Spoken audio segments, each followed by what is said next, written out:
Iran पर अमेरिकी हमला तय है। उसका सबसे खतरनाक वॉरशिप ईरान के बेहद करीब पहुंच चुका है। मायने साफ है कि अब ईरान का काम तमाम होने की बारी है। हम ये क्यों कह रहे हैं, इसके पीछे की वजह भी आपको बताते हैं। ईरान की ओर से अमेरिका को धमकी दी जा रही कि हमारी उंगलियां ट्रिगर पर है। दोनों देशों के बीच जारी बयानी जंग में एक कदम आगे बढ़ते हुए अब ईरान अमेरिका सीधी एक धमकी एक दूसरे को दे रहे हैं। ईरान कह रहा है कि उसकी उंगलियां ट्रिगर पर है, तो भला ट्रंप कहां पीछे हटने वाले हैं? ट्रंप ने भी पलटवार करते हुए कह दिया, ईरान के बेहद करीब पहुंच चुका है उनका सबसे विध्वंसक जंगी बेड़ा। हम आपको इस बेड़े के बारे में विस्तार से बताएंगे कि आखिर यह कितना खतरनाक है। इसके जरिए वो ईरान को धमकी दे रहे हैं या फिर अमेरिका ने जंग की पूरी पटकथा ही लिख दी है। जंग होकर रहेगी, क्यों? अमेरिका और ईरान में जंग होकर रहेगी, भले ईरान में प्रदर्शन में थोड़ी नरमी ही क्यों ना आ गई हो।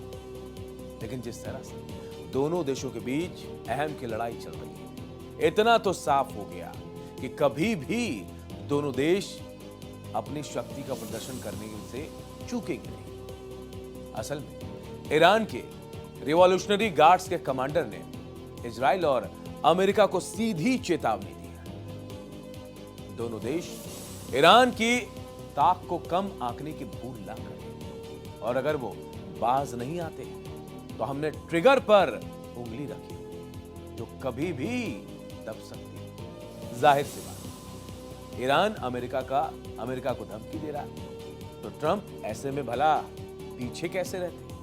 उन्होंने तुरंत पलटवार किया और कहा, हमारे पास एक विशाल सैन्य बेड़ा है जो ईरान की ओर बढ़ रहा है, देखते हैं आगे क्या होता है। ट्रंप ने कहा, हम ईरान पर बेहद करीब से नजर रख रहे हैं। एक दूसरे मौके पर उन्होंने कहा, हमारे पास विध्वंसक आर्माडा है जो ईरान की ओर तेजी से बढ़ रहा है और शायद हमें इसका इस्तेमाल ना करना पड़े। हम आपको बता दें कि सबसे खतरनाक worship aircraft carrier Abraham Lincoln और कई गाइडेड मिसाइल डिस्ट्रॉयर्स भी आने वाले दिनों में मिडिल ईस्ट पहुंच रहे हैं। अब आपको बताते हैं कि जिस आर्माडा की बात ट्रंप कर रहे हैं, आखिर उसकी खासियत क्या है?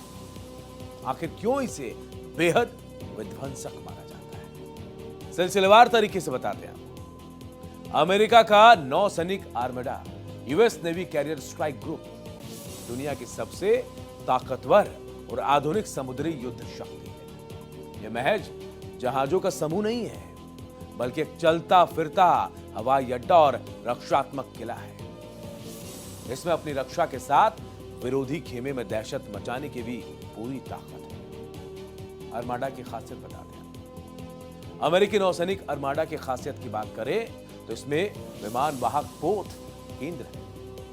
हर आर्माडा के केंद्र में एक विशाल सुपर कैरियर होता है जो परमाणु ऊर्जा से चलता है और सालों तक बिना ईंधन भरे समुद्र में रह सकता है।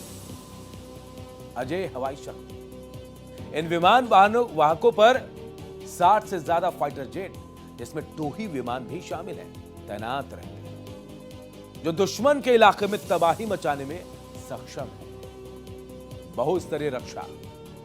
आर्माडा के साथ आर्ले वर्क क्लास के विध्वंसक डिस्ट्रॉयर और क्रूजर चलते हैं जो एजिस कॉम्बैट सिस्टम से लैस है। ये मिसाइलों, विमानों और पनडुब्बियों को मार गिराने में माहिर है। परमाणु पनडुब्बी। स्ट्राइक ग्रुप के साथ या एक से अधिक परमाणु संचालित पनडुब्बियां समुद्र के नीचे से सुरक्षा करती हैं और टॉमहॉक क्रूज मिसाइलें दागने में सक्षम है। दुनिया भर में पहुंच है।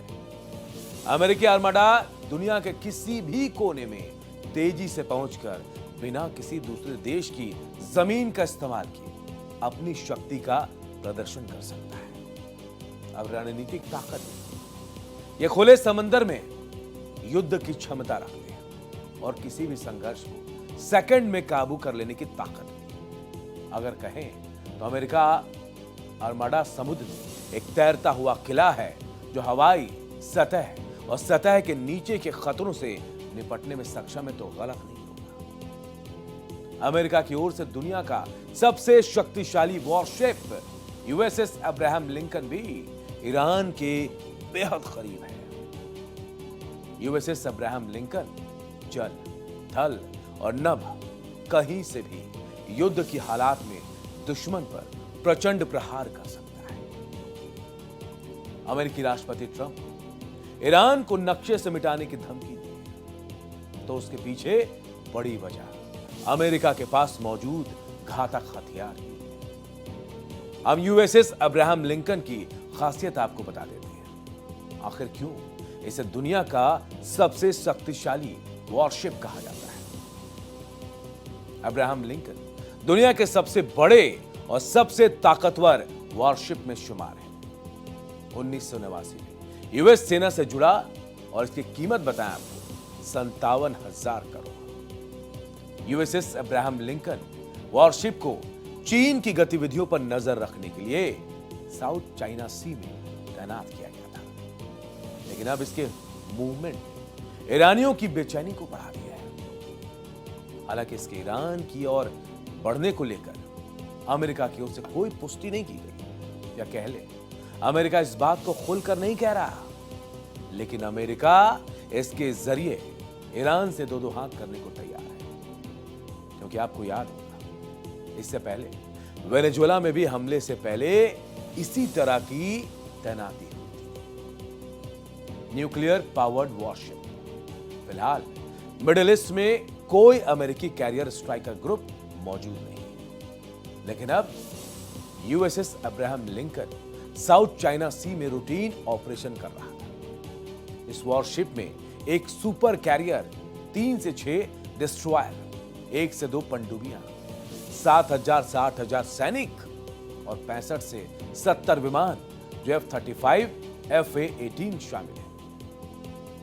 यूएसएस अब्राहम लिंकन अमेरिका के कैरियर स्ट्राइक ग्रुप 3 CSG-3 का हिस्सा है, जिसमें एक न्यूक्लियर पावर्ड एयरक्राफ्ट कैरियर के साथ कई युद्धपोत और पनडुब्बियां शामिल होती हैं। अमेरिकी नेवी की आधिकारिक वेबसाइट एपरपैक नेवी के अनुसार इस ग्रुप में एक aircraft carrier USS Abraham Lincoln के साथ आमतौर पर 3 से 6 गाइडेड मिसाइल डिस्ट्रॉयर शामिल होते हैं, जो एयर डिफेंस, एंटी सबमरीन और लैंड अटैक ऑपरेशन में शामिल होते हैं।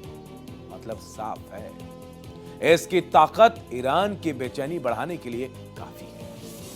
सवाल उठता है कि अमेरिका ईरान पर हमले का किस तरह से प्लानिंग कर रहा है। वर्तमान हालात को देखते हुए यदि ईरान से अमेरिका का टकराव होता है तो अमेरिका की रणनीति सीधे जमीनी आक्रमण के बजाय सटीक हवाई हमलों और तकनीकी युद्ध पर ज्यादा केंद्रित होने की संभावना है। हम आपको उन तरीकों को सिलसिलेवार तरीके से बताते हैं कि अमेरिका का हमले का प्लान क्या है। पहला, हवाई अभियान। अमेरिका की हवाई शक्ति, जिसमें उन्नत लड़ाकू जेट और ड्रोन शामिल है। हवाई हमले में खुद को मजबूती से दिखाने के लिए अमेरिका ईरान पर हवाई हमला कर सकता है। दूसरा विकल्प, साइबर और इलेक्ट्रॉनिक वॉर।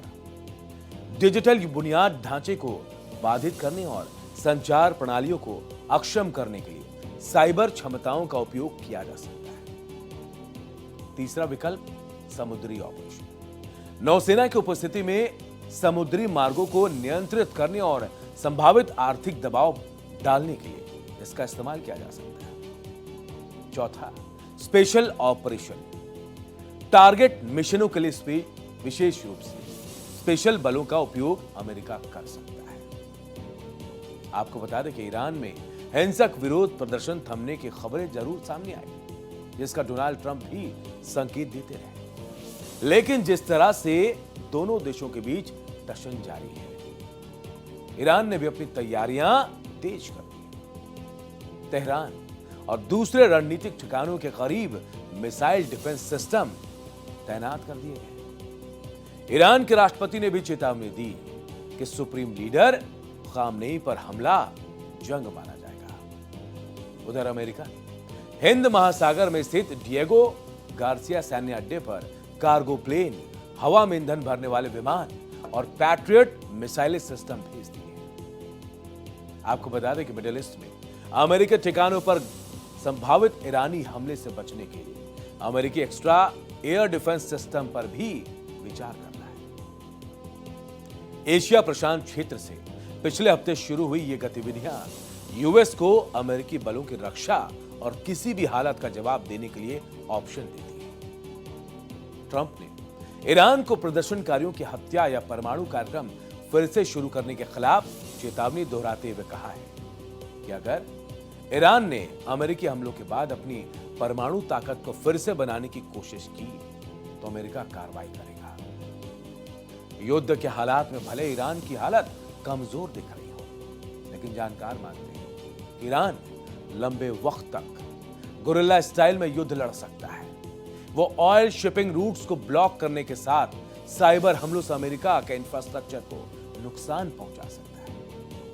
वहीं हम आपको बताते हैं कि ईरान में खामनेई तो महज एक चेहरा है।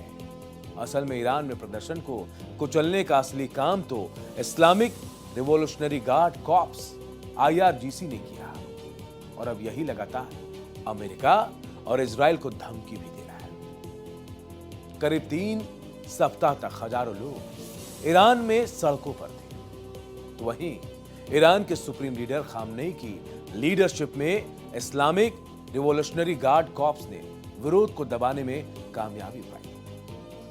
हालांकि जानकार मानते हैं कि वर्तमान में खामनेई नहीं बल्कि IRGC ईरान का भविष्य तय करने वाली सबसे बड़ी ताकत बन गई है। कैसे, वो भी बताया आपको बता दें कि साल 1979 की इस्लामिक क्रांति के बाद IRGC पहली बार दुनिया के सामने आया। शुरू में एक स्पेशल सैन्य दल था जो बाद में मजबूत संगठन बन गया। इसके ईरान की सुरक्षा के साथ राजनीतिक और आर्थिक क्षेत्र में गहरी पकड़ है। इसकी मजबूत होती पकड़ ईरान में राजनीतिक बदलाव करने में सक्षम है। IRGC के पास न सिर्फ ईरानी थल सेना, नौसेना और वायुसेना के डिवीजन है, साथ ही एक शक्तिशाली खुफिया विंग भी है। IRGC के पूर्व कमांड अब संसद, सरकारी संस्थाओं और मीडिया संगठनों में ऊंचे पदों पर है, जो ईरान में गहरा असर भी छोड़ते हैं। खासकर युवा ईरानी जब सड़कों पर है, बार बार हुए प्रदर्शनों के बीच IRGC न सिर्फ टिकी हुई है बल्कि सत्ता पर ज्यादा पकड़ मजबूत करते हुए भी दिख रही है।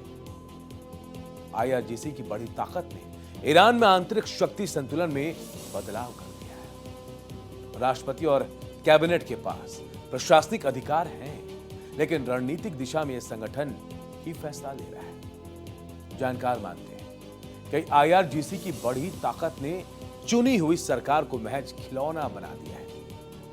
अब जबकि खामनेई 90 साल के हो गए हैं, ऐसे में उनके उत्तराधिकारी को लेकर जारी अनिश्चितता के बीच IRGC ने अपना कद और बढ़ा लिया है, और लगातार यही अमेरिका को धमकी भी दे रहा है।